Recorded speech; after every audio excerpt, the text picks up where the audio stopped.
Et l'honorable secrétaire parlementaire du ministre de la Sécurité frontalière et de la réduction du crime organisé. Merci beaucoup, Madame la Présidente. Je suis heureux de participer au débat sur le projet de loi C-93 à l'étape de deuxième lecture. Ce projet de loi vise à rendre les choses plus équitables pour les Canadiens, les Canadiennes et leurs familles. Trop longtemps, Madame la Présidente, la prohibition inefficace du cannabis a fait en sorte que de nombreux Canadiens se retrouvent avec un casier judiciaire à la suite d'une condamnation pour possession simple de cannabis. L'existence d'un casier judiciaire à votre nom complique la présentation d'une candidature à un emploi, la recherche d'un logement ou même la pratique du bénévolat dans votre communauté. Et la stigmatisation qui l'accompagne va vous faire sentir que si vous n'êtes qu'un criminel et que vous n'avez rien à offrir à la société canadienne. De toute évidence, Madame la Présidente, les casiers judiciaires ont leur raison d'être dans le contexte de la sécurité publique, mais peuvent aller à l'encontre du but recherché, alors qu'il empêche des gens qui ne représentent pas un danger de participer pleinement à la société. C'est particulièrement le cas lorsque l'activité qui a donné lieu à une condamnation n'est plus illégale et que les membres de certaines communautés en ont payé le prix de façon disproportionnée. Voilà pourquoi, Madame la Présidente, le gouvernement a déposé le projet de loi C-93 qui permettra de simplifier le processus de pardon, c'est-à-dire un casier judiciaire, en supprimant la période d'attente et les frais d'amende. That's why, Madam Speaker, our government has introduced Bill C-93, which will streamline the process for getting a pardon, also known as a record suspension, by waiving the waiting period and the application fee. The waiting period for people convicted of cannabis possession is generally 5 years, although it can be as high as 10. With C-93, applicants will be immediately eligible, and there will be no application fee, which has been $631 since 2012, Madam Speaker. And on top of that, the usual criteria like determining whether the person has been of good conduct and whether a pardon will bring them a measurable benefit will also be waived, Madam Speaker. And on top of that, the Parole Board is taking additional steps like the simplifying application forms and doing community outreach, all with the goal of allowing people with past convictions for cannabis possession to clear their records and move on with their lives as quickly and as easily as possible.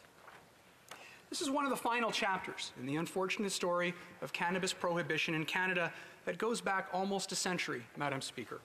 It has involved billions of dollars wasting and enforcing an ineffective legal regime and many more billions lining the pockets of organized crime. In spite of prohibition, Canadian youth became some of the heavier users of cannabis in the world, Madam Speaker. And some of them, especially members of marginalized communities, got saddled with criminal records that severely limited their educational and economic possibilities and opportunities. And because of the many different courts and police services in cities and towns and rural communities all across our country, each with its own archives of convictions that go back decades, Madam Speaker, we don't know the exact number of Canadians with simple possession charges on their record. But we do know that a simplified pardons process with no waiting period or application fee will make it easier for people to get the pardons they need and finally turn the page. During the last election, Madam Speaker, we committed to ending the ineffective and counterproductive prohibition of cannabis. The NDP, on the other hand, wanted to maintain the prohibition of cannabis with a decriminalization system that would have seen police issuing fines to people in marginalized and low-income communities. As for the Conservatives, they still think that people who possess a small amount of cannabis for personal use should be thrown in jail. Well, Canadians gave us the opportunity to enact our proposal last October, Madam Speaker, and we did exactly that. With the coming into force of Bill C-45, we put in place a system of legal, strictly regulated cannabis production and distribution, designed to keep cannabis out of the hands of Canadian youth and to keep profits out of the hands of criminals. Avec l'entrée en vigueur du projet de loi C-45, nous avons mis en place un système de production et de distribution du cannabis légal et rigoureusement réglementé, conçu pour garder le cannabis hors de la portée des jeunes et pour retirer les profits des mains des criminels. À ce moment-là, le gouvernement avait annoncé son intention d'offrir des recours aux personnes ayant seulement été reconnues coupables de possession simple de cannabis. Et encore une fois, Madame la Présidente, nous voulons respecter notre engagement. Un pardon sans période d'attente ou de frais est une mesure très efficace, Madame la Présidente. Le casier judiciaire d'une personne réhabilitée est scellé et mise sous séquestre. Une vérification par un employeur ou un locataire éventuel sera sans résultat, Madame la Présidente, et il en sera de même des recherches dans la base de données de la police canadienne. L'effet d'un pardon est pleinement reconnu et protégé en vertu de la loi canadienne sur les droits de la personne, qui interdit la discrimination fondée sur le casier judiciaire d'une personne réhabilitée. Et des mesures de protection comparables existent, Madame la Présidente, déjà dans plusieurs provinces et territoires. So, Madam Speaker, waiving the waiting period and application fees are unprecedented measures. By doing so, we will be removing the major obstacles in the path of Canadians seeking to lift the stigma and burden of a criminal record for possession of cannabis, allowing them to participate fully in society.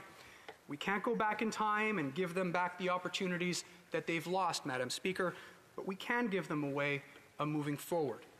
When people fully reintegrate into Canadian society, going to school, getting jobs, and generally participating in community life, we are all better off. Et maintenant qu'un cadre juridique est en place, il est dans notre intérêt collectif de permettre à nos concitoyens qui ont déjà été reconnus coupables de possession de cannabis de se défaire d'un casier judiciaire qui leur a été imposé dans le cadre de l'ancien système. Et le projet de loi C-93 va dans ce sens, Madame la Présidente, et j'appuie fermement ce projet de loi et j'invite tous mes collègues ici dans la Chambre à appuyer le projet de loi C-93. Je vous remercie toujours, Madame la Présidente, pour votre temps. Merci.